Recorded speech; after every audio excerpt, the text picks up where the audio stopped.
એક કાગડો હોય છે. તે સમુદ્ર કિનારે કોઈ ઝાડ પર રહેતો હોય છે. ત્યાં એક હંસ હોય છે. કાગડો થોડો મસ્તીવાળો અને હંસ શાંત સ્વભાવનો હોય છે. કાગડાને કોઈ જગ્યાએ બેસી રહેવાનું ના ફાવે અને આમથી આમ ઉડે અને આખો દિવસ કાં કાં કરે જ જાય. થોડી વાર પણ ચૂપ ના રહે. કાગડો રોજ હંસને જોએ અને હસવું આવે. આ તો કેવો હંસ છે જે એક જ જગ્યાએ બેસી રહે છે. ના કોઈ જોડે આવવું અને ના કોઈ જોડે બોલવું. એ અને એનો પરિવાર આખો દિવસ એ બધા જોડે. કોઈ દિવસ મારા જોડે વાત પણ નહીં કરતા.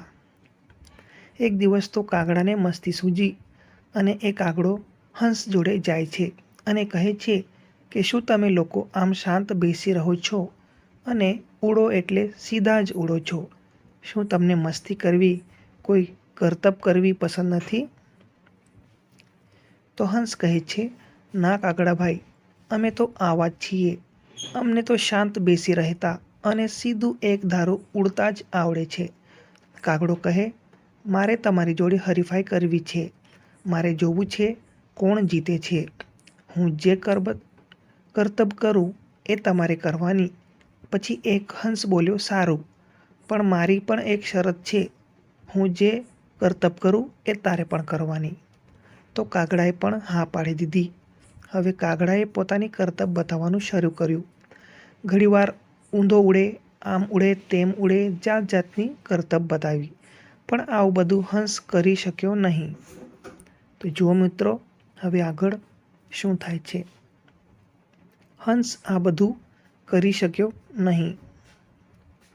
પછી હંસે સમુદ્ર ઉપર ઉડવાનું શરૂ કર્યું. એની પાછળ પાછળ કાગડો પણ ઉડ્યો. થોડી વાર થઈ છતાં હંસ કોઈ કરતબ ના કર્યું. કાગડો બોલ બોલ કરે, અરે હંસભાઈ, તમે માત્ર ઉડ જ કર્યા કરો છો. કોઈ કરતબ તો બતાવો. પણ હંસ તો કોઈ જવાબ જ ના આપે. ખૂબ દૂર આવી ગયા પછી કાગડો થાકી ગયો હતો. જુઓ મિત્રો, કાગડો થાકી ગયો હતો. લાગતું હતું કે કાગડાનું મૃત્યુ નજીક છે, કેમ કે નીચે તો દરિયો હતો. વિસામો ખાવા બેસે તો બેસે ક્યાં? આખરે કાગડો તો રડવા લાગ્યો, હંસ, હવે તમે ઉડવાનું બંધ કરો. મને દરિયા કિનારે લઈ જાઓ, નહીં તો હું પાણીમાં પડી જઈશ અને મૃત્યુ પામીશ. તો કાગડો રડવા લાગ્યો. હંસભાઈ, હવે મને સમજાયું કે મને અભિમાન હતું પોતાની જાત પર, પણ તમે બધું ઉતારી નાખ્યું. હવે જલ્દી કરો, મને તમારી પીઠ ઉપર બેસવા દો અને કિનારે લઈ જાઓ. હંસ ત્યારે પણ કશું ના બોલ્યો. ચૂપચાપ કાગડાને પોતાની પીઠ પર બેસાડી દરિયાના કિનારા પર લઈ આવ્યો. તે જ ક્ષણે કાગડાની બધી કરતબ પાણીમાં તણાઈ ગઈ. પોતાને અહેસાસ થયો કે બધામાં કશી ન કશી આવડત તો હોય જ છે.